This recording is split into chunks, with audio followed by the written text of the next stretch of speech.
Welcome, traveler of the darkened path. Tonight, we descend into shadow, guided by whispered legend, to unmask the Banite Sith who rose under the rule of two.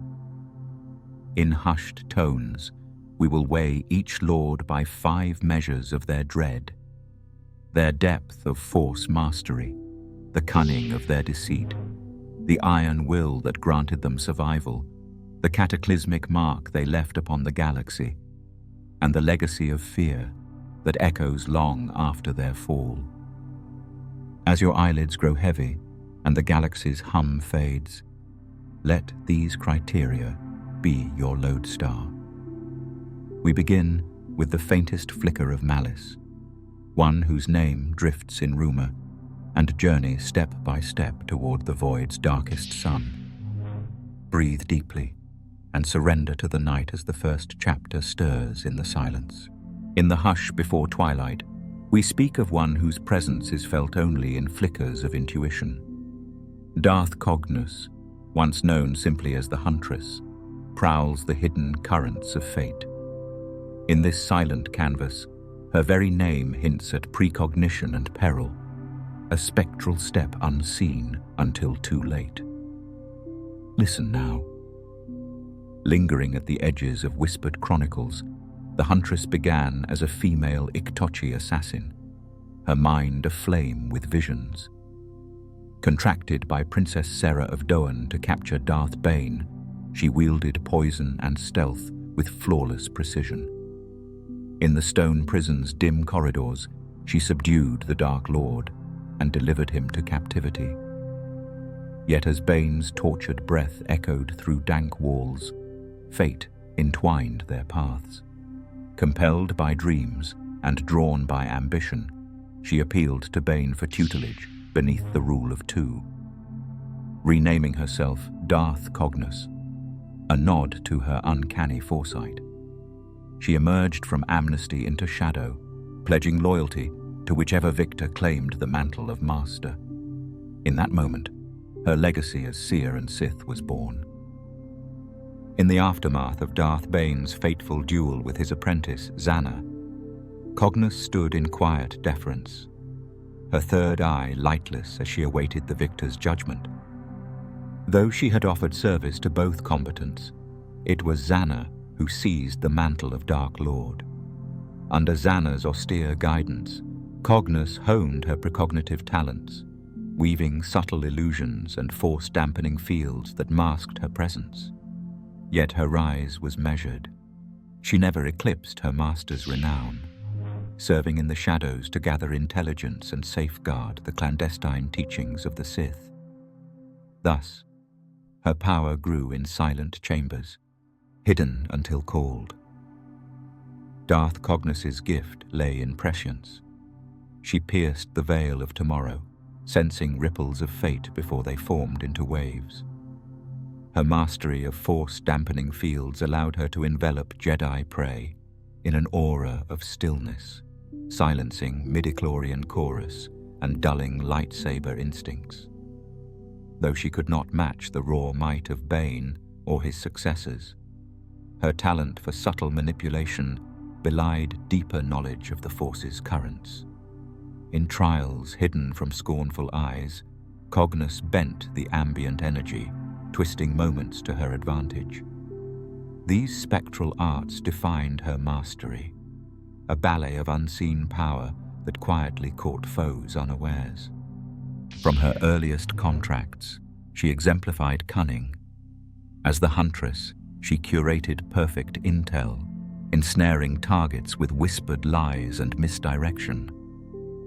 Engaged by royal patrons and operating in the shadows of Doan, she orchestrated ambushes that left no witnesses. Her methods were surgical. The telling omission of a single variable, the lethal precision of toxin blended to paralyze the vigilant. Within the Sith hierarchy, she employed silence as a weapon, revealing truths only when it served her purpose. Under the rule of two, Cognus maneuvered between master and apprentice, her loyalties shifting like smoke, earning both mistrust and grudging respect. Unlike the fiery ambition of her peers, Cognus's tenure was fleeting. She ascended to master after Zannah's victory, walking the narrow edge between promise and obscurity. Her existence was measured in clandestine missions rather than grand conquests. Though she survived the turbulent years that claimed many Sith, her name never graced holocrons beyond a reference. In the silent halls of Sith archives, her record is minimal, yet within that brevity lies a testament to subtle endurance under the gaze of darkness. By design, Cognus avoided open confrontation. Deeds rippled in the undercurrents of galactic politics, guiding Sith strategy from afar. She transmitted stolen secrets between master and apprentice, so holocron knowledge arrived to its heir. She never toppled governments or survived epic duels, yet influence shaped decisions that sparked covert wars and purges. In hidden communications, counsel was valued by Zannah and her successors. Silent though her hand, the tremors of her machinations echoed across star systems, unseen but profoundly felt. Though spoken in solemn holocron whispers, tales of Cognus drift through Sith academies as a cautionary breeze. Apprentices learn her name as a sign, power that slumbers until summoned. Her Seer's gift inspired dread, not through brutality, but through quiet uncertainty. In the silent dark, Sith masters warned charges of unseen eyes and futures shifting beneath feet. Thus, the Huntress's transformation into Darth Cognus became a lesson in dread, a reminder that truly greatest terror can dwell in a fleeting thought. As the last echo of Cognus's name fades into the void, we pause upon her fragile legacy, a blend of foresight and shadow.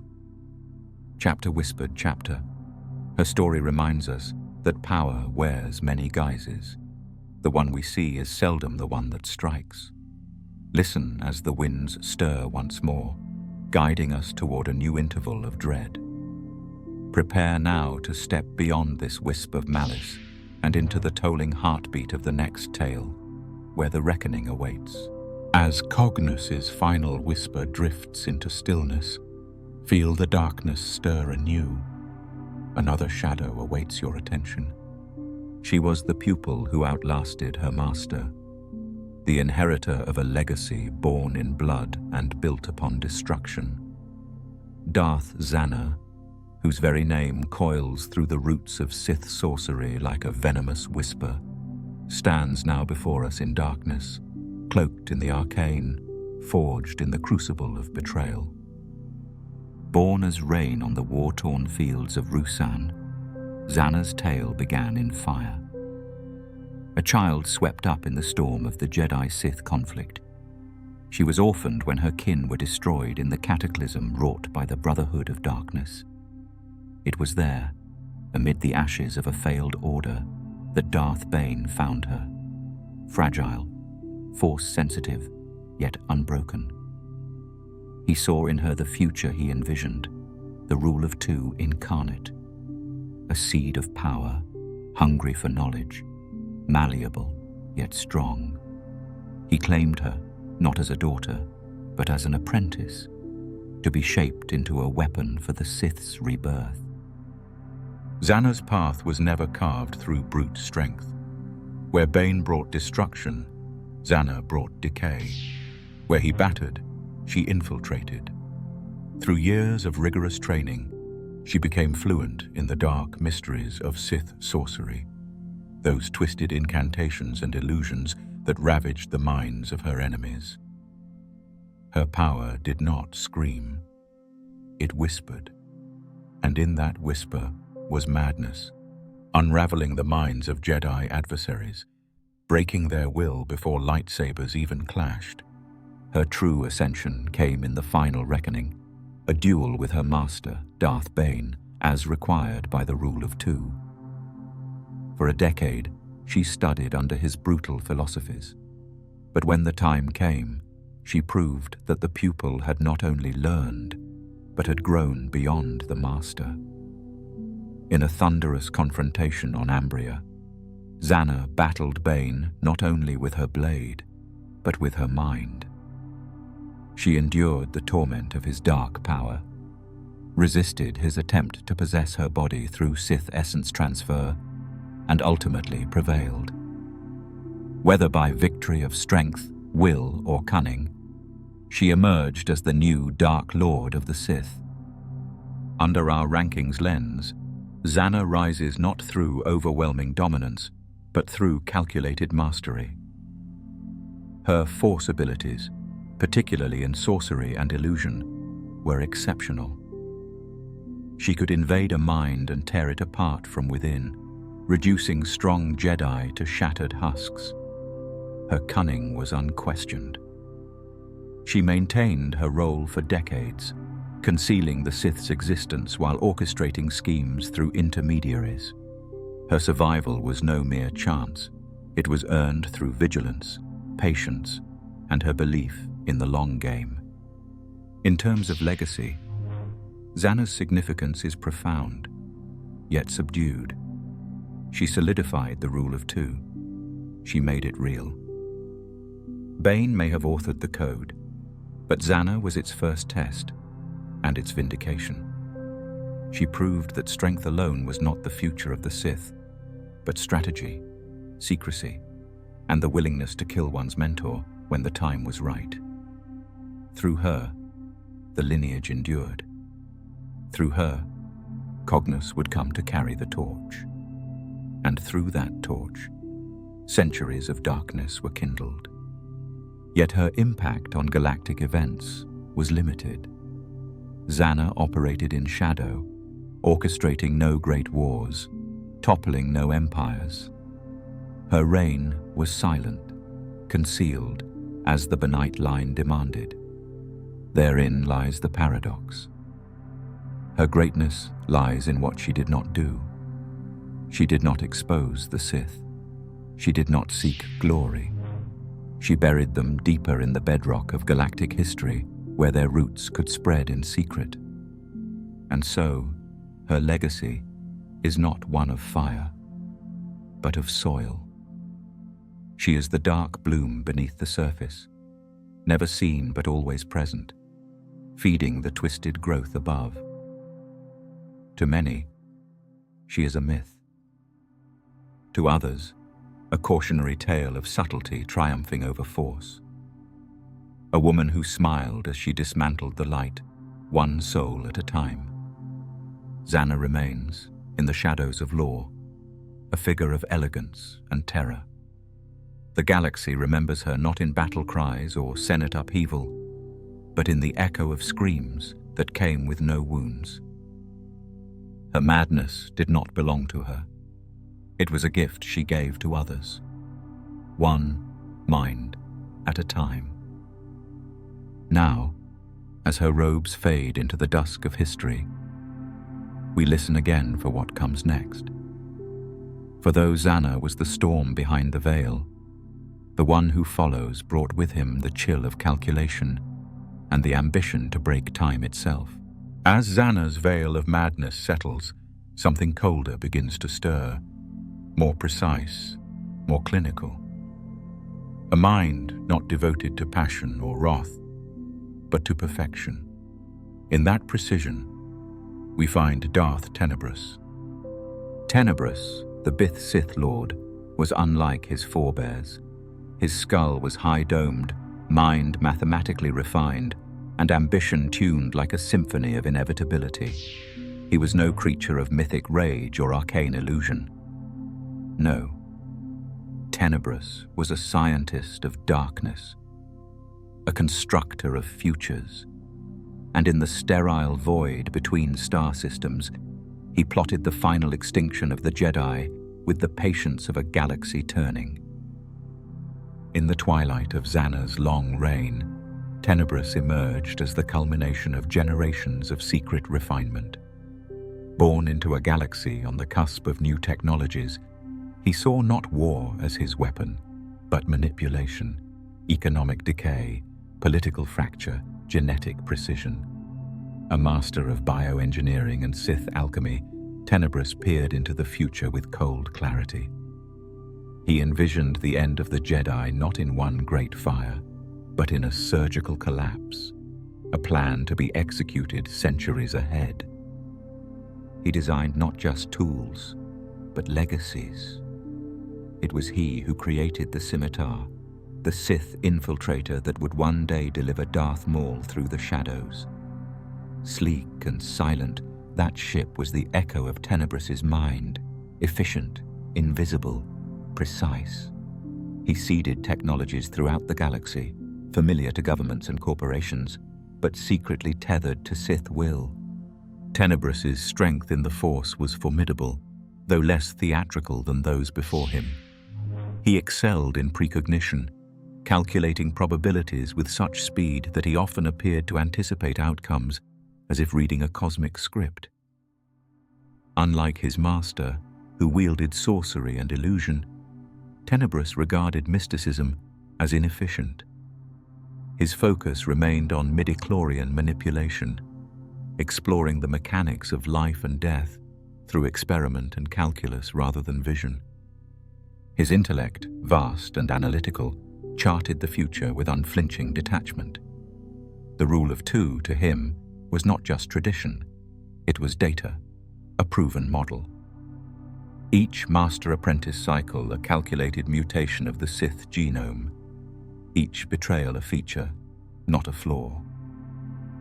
In this model, Tenebrous sought to refine his apprentice as he would a viral strain, until the Sith could no longer be stopped by even the Force itself.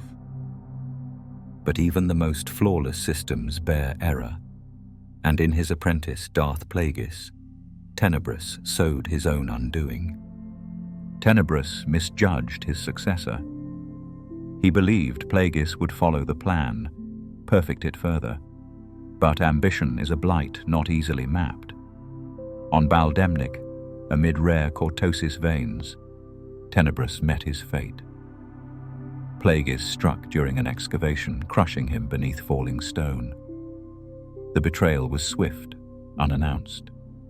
Tenebrous died calculating, surprised not by the betrayal, but by its timing.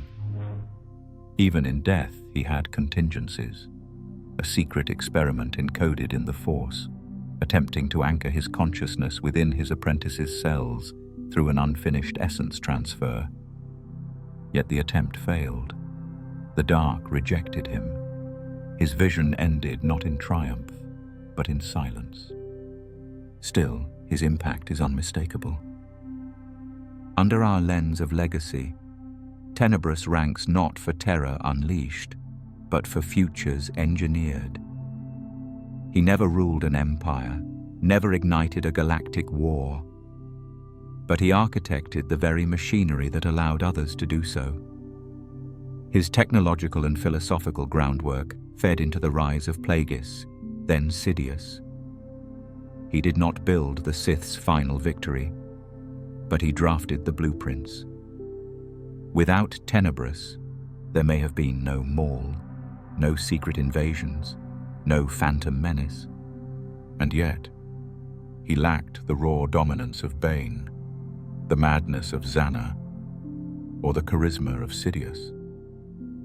He was sterile brilliance, monumental in concept, remote in execution. His legacy is a cold thing. No loyal acolytes, no cult of personality, a whisper of equations and probabilities, a vision of extinction etched in binary, not blood. Among Sith, few remember his name. Fewer still understand his importance.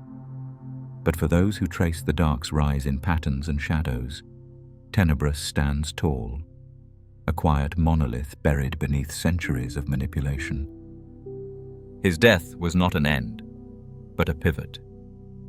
Now, as his presence dissipates like circuitry shorting in darkness, the next shadow rises, a figure who reached for the strings of life and death themselves. A moon with eyes on eternity. As Tenebrous' cold calculations dissolve into the void, a living blade emerges from the darkness, thirsting for vengeance and survival. A crimson silhouette unleashed upon the universe, Maul's presence is a silent roar of hatred, a pulse in the dark that vibrates through bone and echoes in the marrow of living creature. Born beneath twin moons on Dathomir, Maul honed his fury within the Night Brother clans before Darth Sidious claimed him. From childhood, he was shaped into an instrument of wrath, mastering his double-bladed lightsaber and bending the Force to feral precision. Sidious saw in him a perfect tool, youth fused with ferocity, loyalty untempered by doubt. In clandestine holocrons and brutal training pits, Maul's early years were a crucible of pain and discipline, forging blade and spirit in equal measure. On Naboo, Maul cut through the Jedi Order like a streak of red lightning across a midnight sky. His acrobatic assault over palace catwalks displayed uncanny speed and lethal elegance, each pirouette of his twin blade carving silent death. He channeled his rage into telekinetic throws, hurling royal guards and battle droids with devastating precision. Yet that same fury concealed flaws. In the whirl of his own momentum, Jedi turned his strength against him and severed him in two. But death could not still his hate. Clinging to life on Lotho Minor's junk-strewn plains, he survived on a thread of anger until savage Opress discovered him. Night Sister sorcery and cybernetic limbs restored his form, but his mind remained a cauldron of torment. With each scream that escaped his cracked lips, Maul's resolve hardened, forging a new purpose beyond mere survival. Returning to the galaxy, he wove a network of crime lords and warlords into the Shadow Collective. He navigated betrayals and alliances with the precision of a chess master, each agreement a trap, each promise a blade hidden in velvet. On Mandalore, he negotiated with Death Watch, only to shatter their trust with a ruthless coup. His calculated blow against Duchess Satine echoed across the planet, revealing that even the purest ideals could be torn asunder by vengeance. For decades, Maul stalked the fringes of power, evading Republic enforcers and his own master's wrath. His survival became legend, a warrior reborn through agony, defying the laws of nature and the decrees of the Sith. In the underworld and among warlords, his name became a curse and a rallying cry. Rebels on Lothal felt the tremors of his return when he confronted Jedi Masters across battlefields not yet ripe for rebellion. His impact on galactic events was never overt, yet it rippled like hidden currents beneath calm waters. The Battle of Naboo catalyzed Palpatine's ascent in the Senate, a pivotal stroke hidden behind Maul's saber. His conspiracies on Mandalore fractured planetary councils, shifting alliances and altering Clone Wars strategies. He seeded unrest wherever he roamed, diverting Jedi vigilance from greater threats. Even on Tatooine, his final confrontation with Obi-Wan Kenobi became myth, replayed in holos and whispered in huddled corners of cantinas, ensuring his tale would outlast empires. His spectre even reached the fledgling Empire, whispered among inquisitors and acolytes who studied old transmissions to glean tactics. Dark acolytes in hidden sanctuaries practiced the style of his twin saber and the relentlessness of his assault, hoping to capture a fraction of his edge. Across distant systems, his name became shorthand for relentless pursuit, an epithet applied to bounty hunters and dark seekers who felt his influence from beyond the grave. In every skirmish, Maul exhibited a mastery of form that few could match. His rage was a weapon he tempered with ruthless precision. He combined brute strength with guile, using the environment as an extension of his will, sweeping scaffolding, swirling dust, and jagged rock all bending to each slash and thrust. Yet his greatest power lay in his unbreakable spirit, fueled by the memory of betrayal and the hunger for revenge. Maul's visage, tattooed zebra horns, ebony and crimson skin, glowing red eyes, became an enduring symbol of fear. Across smugglers' dens and imperial outposts, patrons hushed at tales of the Phantom Apprentice. Jedi holocrons recorded his name as a warning that raw power untethered by purpose leads only to ruin. When his body finally fell to Kenobi's blade on Tatooine, it felt like a victory, yet his legend refused to die. In the hush after his final scream, we sense both miracle and curse, a warrior too fierce for death, but too consumed by hatred to ever find peace. His silhouette is a warning etched into the Force, a testament that survival without purpose births ruin. Maul's story lingers in the galaxy's shadows, an echo of rage that pulses through every heartbeat of rebellion and tyranny alike. Allow the embers of his red fury to fade, feel the darkness deepen, and prepare for a presence older, more deliberate, to unfurl its will in silence. As the embers of Maul's red fury fade into silence, the galaxy's currents shift once more, revealing a figure cloaked not in fire, but in elegance and shadow. From the high halls of Sereno to the storm-lit chambers of Coruscant, his name once rang with honor. Count Dooku, Jedi Master, philosopher, arbiter of the Force. But the man behind the legends harbored a quiet discontent, a splinter lodged deep within the soul, veiled beneath layers of stately poise. Beneath that polished calm pulsed a mind weary of Senate corruption, disillusioned by Jedi doctrine, and seduced by the ancient whisper of power reborn. When the Sith offered purpose, he did not simply accept. It was as if the darkness had always been waiting. He emerged from the Republic's fading golden age like a rift in glass, and once shattered, nothing could be repaired as it was. The Order mourned him not as a traitor, but as a wound. Dooku's transformation into Darth Tyranus was not a fall, but an evolution, shaped by conviction and cold clarity. As he crossed the threshold into the dark side, he did so not with frenzy, but with quiet resolve. He was a scholar of Sith tenets, not a beast of rage. His betrayal was all the more chilling for its serenity. In the Jedi Temple, his lightsaber form was legend. Makashi, the duelist's path. Where others battered, he danced. He moved like flowing ink on parchment, each strike penned with precision. The blade, curved, elegant, was an extension of his will, a statement of refinement and deadliness. He wielded Force lightning with composed cruelty, threading currents of pain through the air like a composer directing symphony. Few could rival the cold brilliance of his presence. In combat, he was not rage, but inevitability. Grace bound to danger.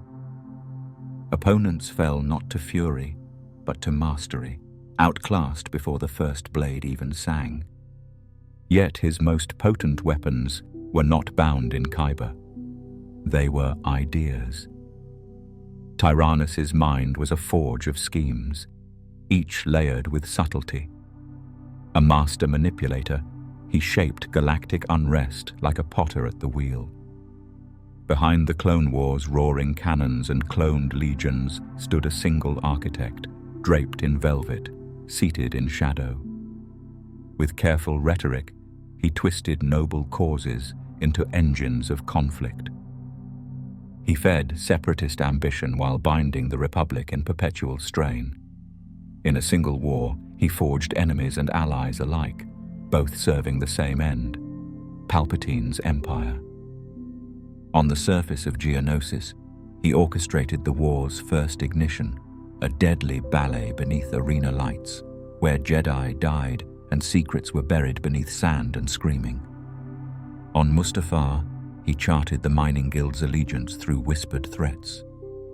In space stations cloaked in the gas clouds of Bespin, he sealed treaties with mercenary guilds, binding credits to blood. Every handshake concealed a dagger. Every treaty birthed a war. And yet, his enemies saw only a noble dissenter. That was his genius. Survival was another of his dark arts. Where Sith burned fast and perished sooner, Tyranus endured. From assassination attempts to backdoor betrayals, he outmaneuvered them all, until the end. Palpatine's final deception came not with poison or blade, but with an apprentice's hand. Tyranus faced Anakin Skywalker in that cold chamber aboard the Invisible Hand, and in a moment, drenched in silence, realized he had been a pawn all along. When the Chancellor gave the word, there was no plea, no defiance, only the faintest tremor of realization. His death was swift, ceremonial, a sacrifice that sealed the fate of two orders. Yet even in death, his legacy rippled across time. The Clone Wars' birth and escalation, the Jedi's erosion, the Republic's fall, all bore Tyranus's mark. His fingerprints lingered in forgotten war rooms and shattered temples. On planets razed by conflict, his ghost still stalked empty corridors, a whisper in the dark that spoke of manipulation cloaked in nobility. His impact cannot be measured in victories or defeats, but in the elegance of his devastation. And there were those who studied him, Sith and Jedi alike. Holocrons captured his teachings, warning of the seductive nature of logic turned cold. Sith initiates revered his mastery of deception.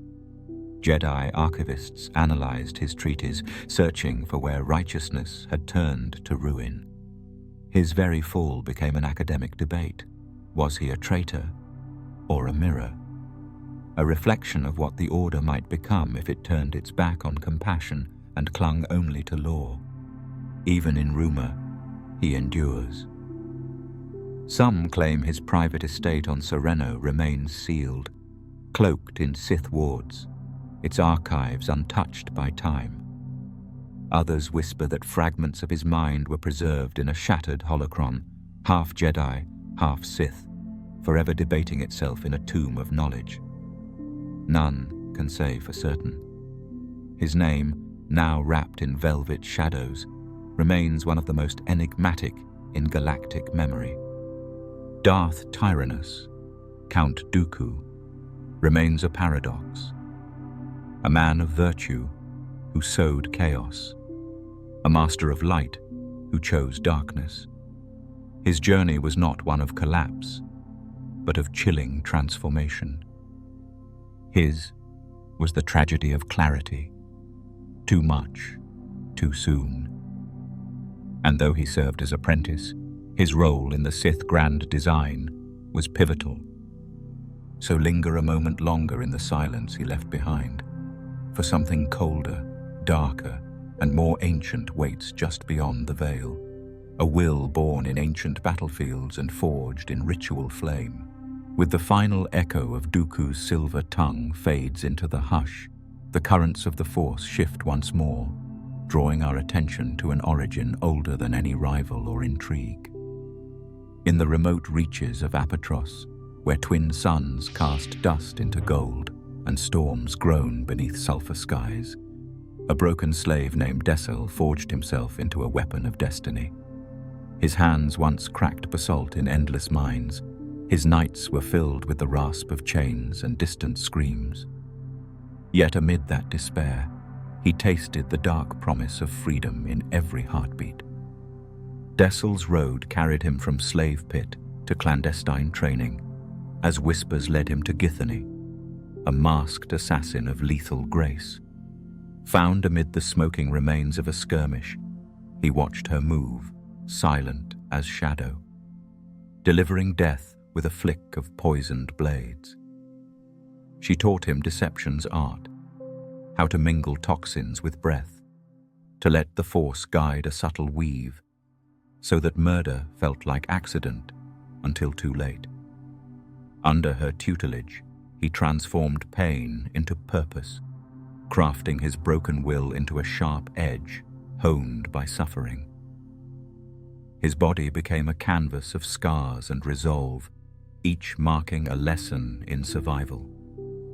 Yet it was in the shattered plains of Ruusan, amidst wind-blown bones and dying stars, that the Force spoke most clearly. When the Brotherhood of Darkness imploded upon itself in a cataclysmic dance of sorcery and blood, he saw the folly of countless Sith vying for dominance.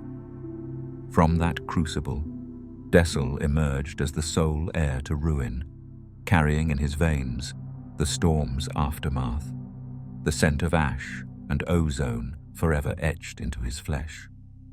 At the field's center, he claimed the final holocron, uttering an edict that would echo into eternity. Two there shall be, no more. Reborn as Darth Bane, he methodically hunted the scattered remnants of his foes. Each confrontation was brief, a clash of blades, a swirl of dark energy, a final scream swallowed by silence. His mastery of telekinesis manifested in crushing pinches of midichlorians, storms of raw power hurled with the precision of a surgeon's hand. Even surviving Sith masters spoke in hushed tones of the storm he conjured, describing how the very air seemed to carve itself around him. Still, Bane's ascent was shaped by cunning as much as Force mastery. He wove webs of misinformation, feigning loyalty to weakened warlords while plotting their ruin. In the echoing halls of Sith tombs, he deciphered archaic holocrons, unearthing rituals that tethered spirit to stone and programs of essence transfer. His solitude on Dagshun's marshes became a crucible for forbidden sorcery, where he distilled half-remembered incantations into the marrow of his resolve. Each secret he uncovered became a stepping stone to transcendence. In moss-coated ruins and beneath blackened lightning forks, he cast runes that bound spirit and flesh, bending the dark to his will. Though centuries would pass, Bane endured betrayals that shattered lesser hearts. He anticipated each betrayal, as a chess grandmaster foresees moves before the board is set. Slaying would-be assassins hidden in starlight, he absorbed their final fear as sustenance. When Jedi hunters tracked his legend to forgotten temples, he dissolved into the nexus of shadow, leaving only whisper and driftwood. His solitude was his strength. In isolation, he sharpened his will until no mortal coil could bind it. In time, he found an apprentice whose hunger mirrored his own, cloaking her spirit in darkness as he initiated her into the deepest Sith secrets. His impact on the galaxy was seismic. By forging an order of two, he ensured Sith would never again carve their supremacy through endless internecine war.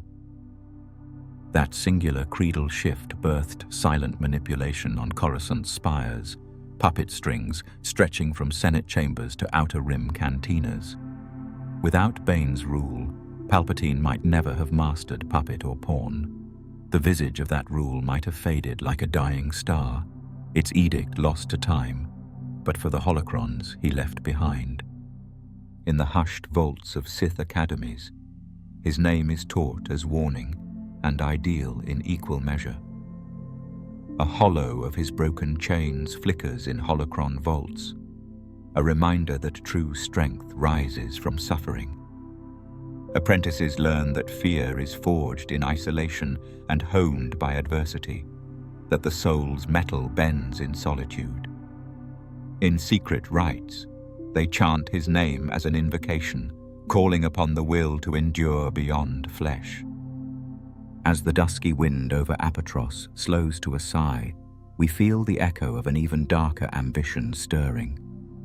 A figure who sought not mastery of order, but of life and death itself, awaits in laboratories and cosmic libraries. Prepare, listener, for a will that would bend mortality to its whim, and heed the silence of Bane's legacy as you stand upon the threshold of obsession, beneath the shimmering vault of Coruscant's twilight. A presence unlike any other lingered in the hushed corridors of power.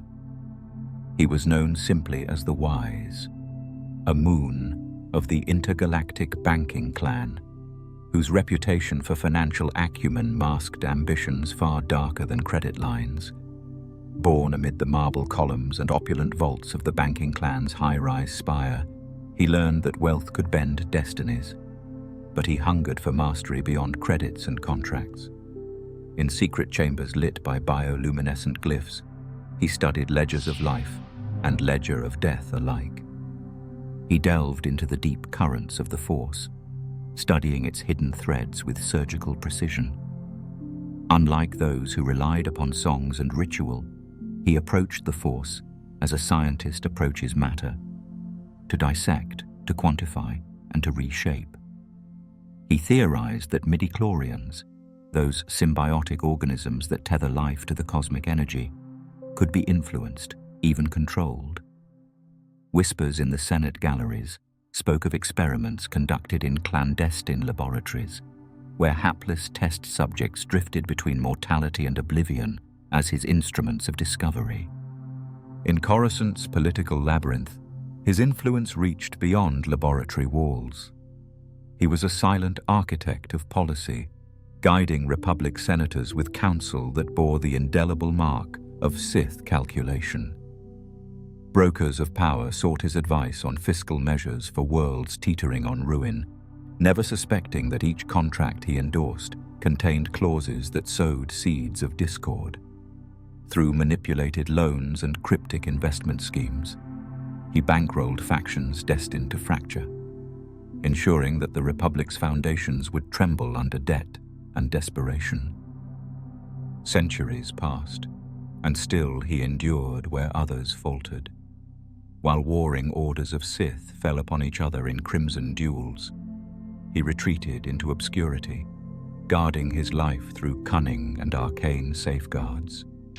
He learned to cloak his presence in the Force, a whisper among a chorus of roars.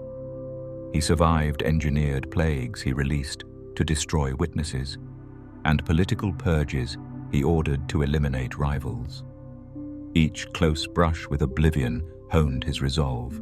Every betrayal reinforced his doctrine that only control of life's ledger could secure true immortality. But his greatest legacy was not in laboratories or bank ledgers. It was in his final pupil, a senator named Palpatine, whose rise mirrored his teacher's methodology.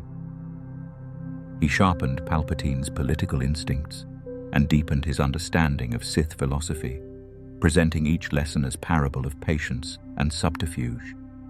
It was in whispered counsel at late-night conclaves that he shared the most dangerous secret, that death itself was a variable to be mastered. He spoke of midichlorian symphonies and cosmic harmonies, teaching that the Force's notes could be rewritten. In myths and cautionary tales, he is remembered for that final experiment, one conducted in an ebony and gold chamber, where he sought to transfer life essence from one body to another. It was said that he succeeded in awakening the dead, binding their flickering spark to new vessels. But even in victory, he could not foresee the serpentine betrayal of his own apprentice, who struck him down in his sleep and claimed the mantle of ultimate authority. His death was a quiet affair, betrayed by the one he trusted most. Though his body lay in ruin, his teachings endured. In the hidden vaults of Sith academies, aspirants recite his edicts on longevity as gospel, each sentence a thread in the tapestry of dark wisdom. Holocrons bear his recorded voice, echoing through recondite citadels where only the most devoted dare venture. His obsession with bending life to will created a legacy of dread, whispers of unnatural resurrection, and the fear that somewhere beyond the veil, death might yet be undone.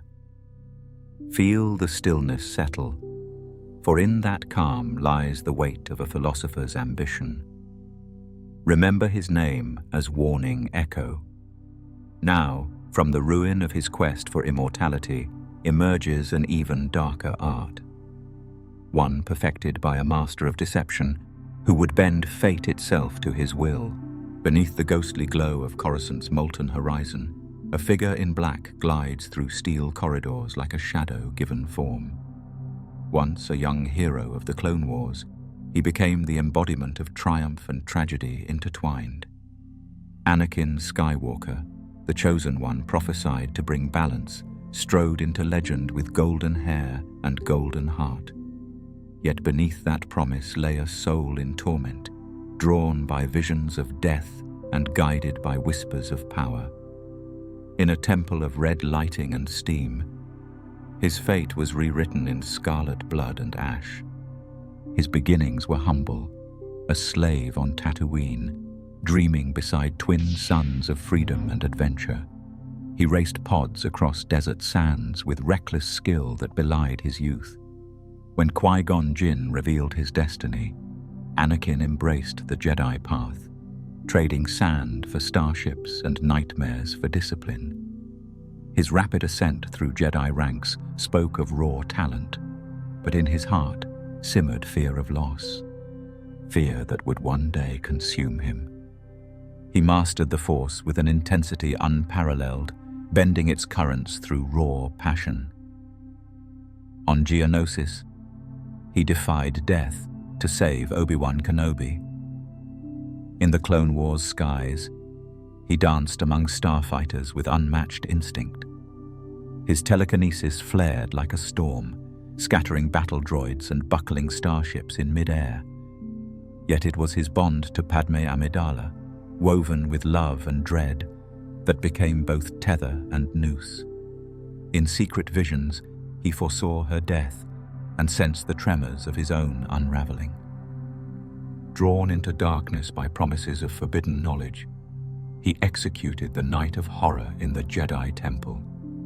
His saber spun a deadly waltz, toppling younglings before he felled masters. The massacre echoed across the galaxy, a night's fall so complete that the stars themselves seemed to recoil. In those moments, his cunning revealed itself not through dialogue, but in the ruthless efficiency of betrayal. He carried out Order 66 with precision, turning clones into instruments of genocide. Wreathed in black armor that bound his broken flesh, his survival became legend. When Obi-Wan left him for dead on Mustafa's molten banks, his life should have ended among lava and ash. Yet an unquiet spark of the Force clung to him. Clad in respirator and cybernetics, he rose as both man and machine, a phantom of steel and ash wielded by emperors and feared by rebels. For decades, he enforced an empire born in shadow and blood, his presence quelling insurrections with the weight of inevitability. His voyages spanned star systems and battlefronts alike. He quelled uprisings on Lothal, broke rebellion on Hoth, and strode through the Death Star's corridors with unstoppable purpose. In council chambers on Coruscant, leaders whispered his name like a curse, redirecting fleets at his intervention. Despite his image as an unstoppable juggernaut, whispers circulated of Vader's doubts. In hushed exchanges, close advisors noted how he lingered in meditation chambers, haunted by dreams of a life lost. There, in silence, he wrestled with guilt and purpose, forging a fragile balance between duty and regret, a step unseen by the galaxy at large. The aftermath of his deeds reshaped the galaxy's very fabric. The Republic faded into myth, replaced by the iron fist of the Empire. Jedi vanished into legend, their stories passed in secret holocrons.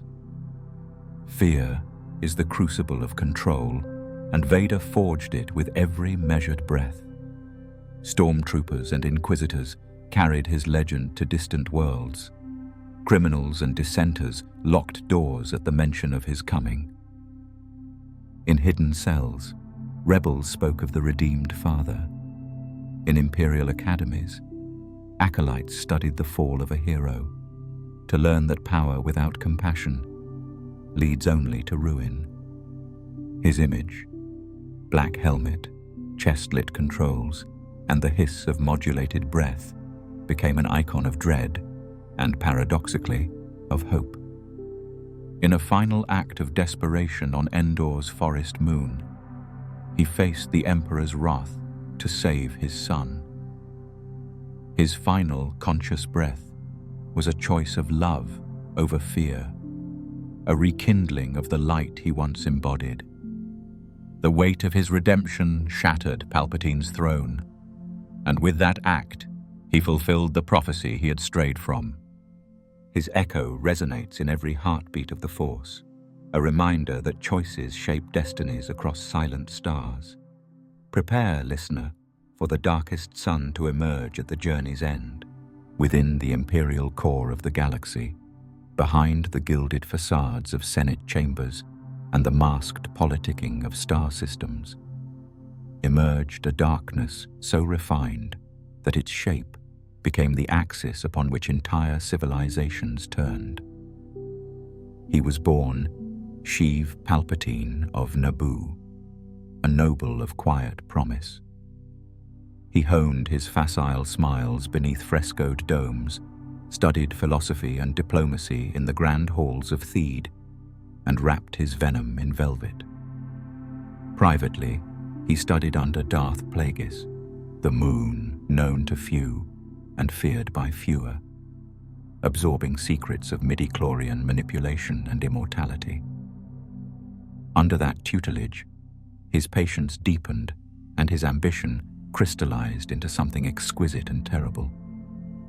He explored the Force not as a weapon alone, but as an artisan examines rare metal, testing its limits, bending its hues, forging it into instruments of fear, influence, and domination. His experiments in Sith alchemy were as elegant as they were monstrous.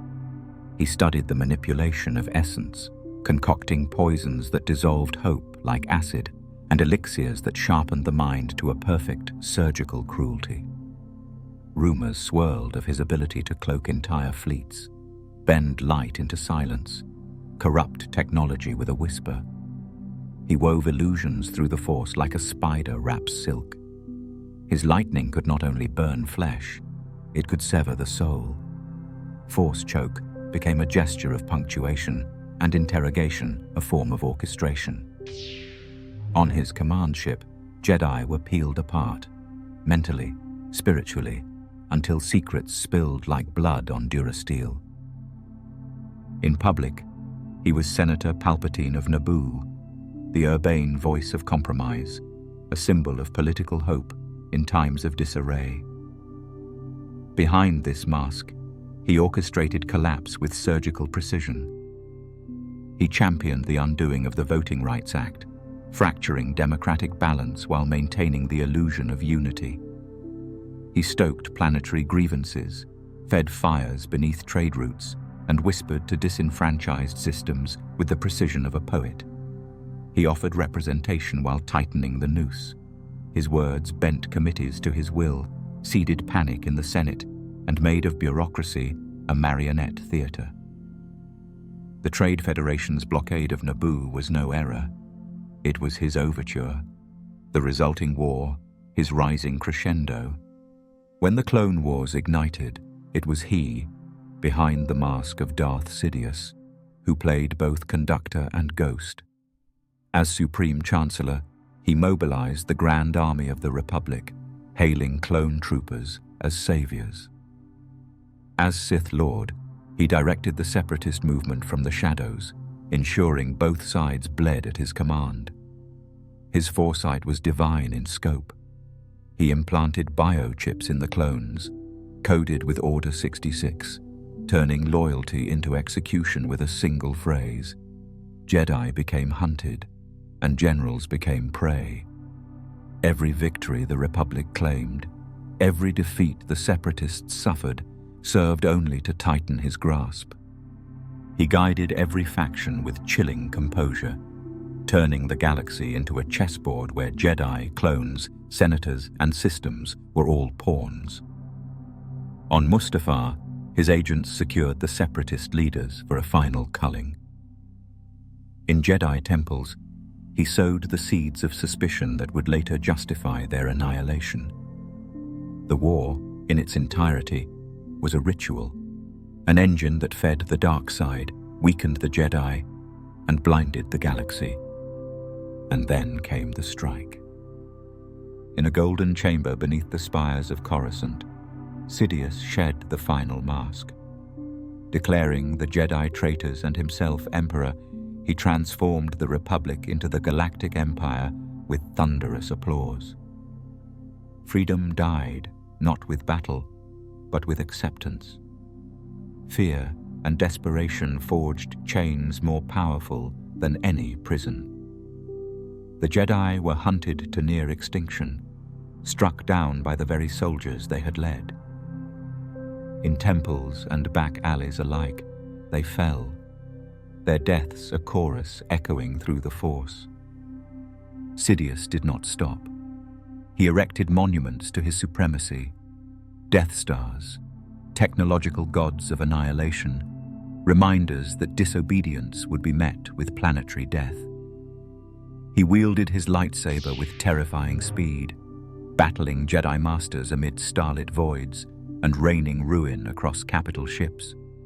His duels were not just fights, they were demonstrations. A single sweep of his blade could unravel a legacy. One laugh could shatter courage. And when death came for him, when the broken body of Vader lay scorched upon Mustafar's edge, Sidious reached further. Through cloning, Sith alchemy, and dark rituals lost to time, he survived. In the hidden labs of Exegol and the submerged halls of Kamino, he forged bodies, shattered souls, and splintered his consciousness. His essence was stored in artifacts, in vaults beneath Sith temples, in living vessels who bore his will. He defied the grave with the same cunning he used to conquer the Senate. His dominion reshaped the galaxy at every level. Planets lived in fear. Citizens vanished at midnight. Inquisitors hunted Force sensitives not for justice, but to prevent hope. Surveillance became religion. Even in the Outer Rim, his gaze lingered, patient and penetrating. After his fall, cults whispered his name, fragments of his mind still echoing in black holocrons. His writings were studied not just by Sith, but by those who sought to understand tyranny itself. His design endured, stitched into the DNA of every authoritarian regime that followed. In hidden archives, rebels found plans not just for the Death Star, but for future empires, instructions seeded with timeless insight. Sidious knew that fear never died. It only waited. To some, he is myth. To others, cautionary tale. To the Sith, he is the pinnacle. The one who brought darkness not through brute strength alone, but through vision and patience. Sidious understood that domination is not merely conquest, it is rewriting the soul of a galaxy. His final lesson is etched into every trembling corner of space. Power demands sacrifice, and destiny obeys the hand that dares to shape it without mercy. He did not merely command the dark side. He became it. Now, the echoes of his influence drift into silence. But the Sith legacy does not end. A final reflection stirs, a reckoning that draws near, where past and future collide. And so, from the faintest flicker to the devouring void, these lords of the rule of two stand immortal in whispers and shadows. Though their names fade into the night, their legacies stir the Force's deepest currents, ever waiting, ever hungry, until destiny calls them forth once more.